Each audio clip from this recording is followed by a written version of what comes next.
সবাই কেমন আছেন? চলে আসলাম নতুন একটি ভিডিওতে। তো দেখতে পাচ্ছেন আমার কবুতরগুলো কিন্তু একদম সুস্থ। কিছু কিছু জোড়ায় ডিম দিছে, যেমন এই সাইডে আছে হচ্ছে গড়া কবুতর। এই কবুতরটাও কিন্তু কিছুদিন ডিম দিছে। এর ডিম একটা নষ্ট হয়ে যাওয়ার কারণে আমার যে এই ধনসরিনের ডিম দিয়েছিল আপনাদের দেখাইছিলাম, তো এই ডিমগুলো আমি ওই কবুতরের নিচে দিয়ে রাখছি, দেখি কি হয়। আর আরও এক জোড়া ডিম দিছে, যেমন এই যে আছে হচ্ছে কাগজি, ইন্ডিয়ান কাগজি এটা। তো এটাও ডিম দিচ্ছে। গরমের কারণে কিন্তু কবুতরের ডিম ঠিক মতো তাওয়া দিতে পারছে না বা তাওয়া দিচ্ছে না কবুতরগুলা। যারা কবুতর পালন করে থাকি এদের কিন্তু আর কি অনেকটা লস প্রজেক্টেড হয়ে দাঁড়িয়েছে কবুতর পালনটা। কিন্তু চিন্তা করবেন না, এই মানে এখন তো আবার বৃষ্টি সিজন চলে আসছে, তো এখন কবুতরগুলো আবার ঠিক আগের মতো ডিম বাচ্চা করবে, এটা নিয়ে চিন্তার কোনো কারণ নাই। তো আজকে যে বিষয় নিয়ে আমি আলোচনা করতে চাচ্ছি আপনাদের, এটি হলো কৃমির কোর্সটা। যেহেতু ওয়েদার ঠান্ডা অনেকটা, এই জন্য ভাবলাম যে আমি আমার কবুতরগুলোর কৃমির কোর্সটা করিয়ে দিই। কারণ কৃমির জন্য কিন্তু আমাদের কবুতরের অনেক প্রবলেম হয়ে থাকে। যেমন উল্লেখযোগ্য একটি প্রবলেম আপনাদেরকে বলি, সচরাচর সবাই মনে করে যে সবাই দেখে যে আমার কবুতরটার ডিম দিচ্ছে কিন্তু ডিমে ব্লাড জমছে না কেন, এটা নিয়ে কিন্তু মানে অনেকে হতাশ হতাশ হয়ে যায়। তো এই এই যে ডিমে ব্লাড না জমা কৃমির জন্যই কিন্তু এটি হয়ে থাকে। তো কৃমির কোর্সটা করালে কি হবে, কবুতরগুলো সুস্থ থাকবে, কবুতর মানে রোগ রোগ থেকে এদেরকে একটু মুক্তি পাওয়া যাবে। তো আজকে আমি আপনাদের দেখাবো যে আমি আমার কবুতরগুলোকে কিভাবে কৃমির কোর্সটা করাই আর কোন ওষুধটা দিয়ে করাই। আপনারা চাইলে কিন্তু আমার ভিডিওর মাধ্যমে আপনাদের কবুতরগুলোকে কৃমির কোর্স করাতে পারবেন পরামর্শটি নিয়ে। তো চলুন ভিডিওটি শুরু করা যাক। আমার এই জোড়াটার কিন্তু অনেক কৃমির সমস্যা দেখা দিচ্ছিল কিছুদিন ধরে। আমি এই ট্রেটি পরিষ্কার করে দিচ্ছি, এই জন্য আপনারা এটা বুঝতে পারছেন না। তো আমি চাচ্ছিলাম কি যে এই জোড়াটার কৃমির কোর্সটা করানোর পরে আর কি ডিম নেবে এটা থেকে, কিন্তু দুর্ভাগ্যক্রমে এটা ডিম দিয়ে দিচ্ছে, তো কিছু করার নাই। যেহেতু ডিমটি দিয়ে দিয়েছে তো এখানে তো আর কিছু করার নাই।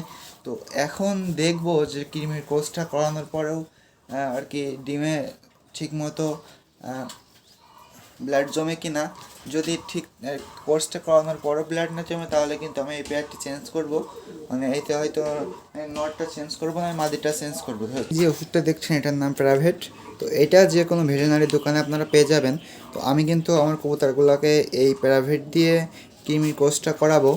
আপনারাও কিন্তু যে কোনো ভেটেরিনারি ফার্মেসিতে এই ওষুধগুলো পেয়ে যাবেন। অনেকে অনেক ধরনের ওষুধ দিয়ে কিন্তু কৃমির কোর্সটা করিয়ে থাকি। তো আমার মতে এই প্যারাভেটটা দিয়ে কৃমির কোর্সটা করালে কবুতরগুলোর কৃমিগুলো সম্পূর্ণভাবে নির্মূল হবে। তো চলুন আপনাদের দেখাই কীভাবে আমি কোর্সটি করাই।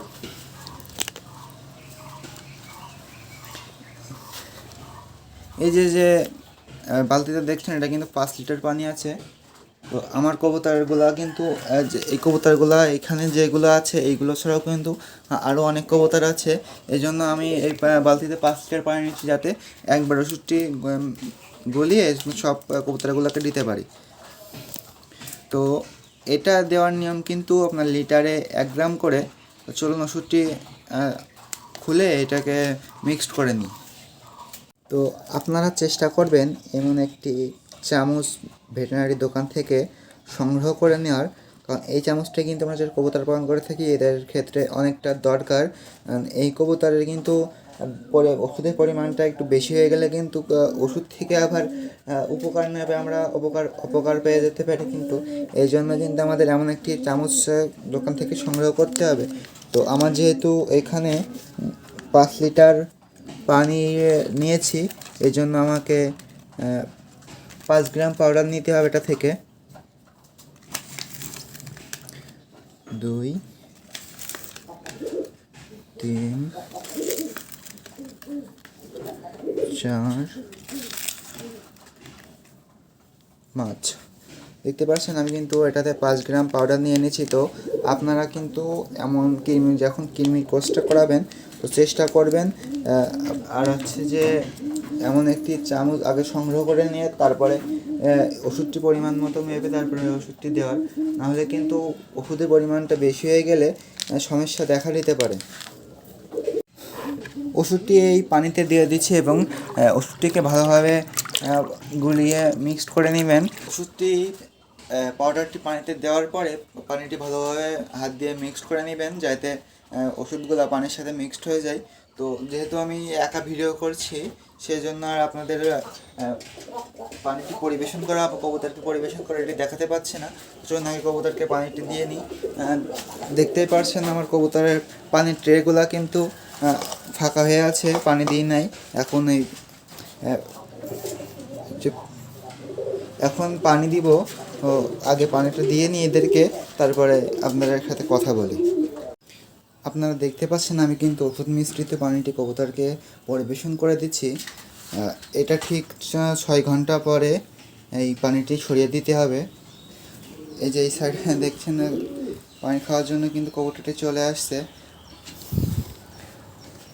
আপনারা কৃমির কোর্সটি করানোর আগে যে দিকগুলো খেয়াল রাখবেন এটি হলো যে দেখবেন কোনো আপনার লফটে যদি কোনো ছোটো বাচ্চা থাকে, যেমন বাচ্চাটির চোখ ফুটেনি এখনও, ওই জোড়াটার কিন্তু এই কোর্সটি করানো যাবে না। তাছাড়া আপনার ছোটো বাচ্চা থাকলে সমস্যা নেই, চোখ ফুটলে হবে। তো আপনারা খেয়াল রাখবেন যে কবুতরের যে বাচ্চাগুলোর চোখ ফুটে না ওই জোড়াটার বা ওদের বাবা মাকে খাওয়াবেন না, খাওয়ালে কিন্তু বাচ্চাগুলো মারা যেতে পারে রিয়াকশনে, বা চোখ ফুটবে না এমন ধরনের সমস্যা হইতে পারে। তো এদিকটা কিন্তু আপনারা খেয়াল রাখবেন।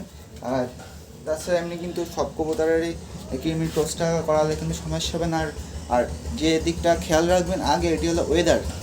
ঠান্ডা আবহাওয়া ছাড়া কিন্তু কৃমির টোস্টটি করানো যায় না। যেহেতু কালকে বৃষ্টি হয়েছে, আজকে ঠান্ডা, এই জন্য আমি আর কি কৃমির কোর্সটা করলাম। তো আপনারাও কিন্তু এভাবে কৃমির কোর্স করাতে পারেন আপনাদের কবুতরকে। কৃমির কোর্স করলে কিন্তু কবুতর অনেক সুস্থ থাকবে এবং বেশি বেশি করে ডিম বাচ্চা করবে।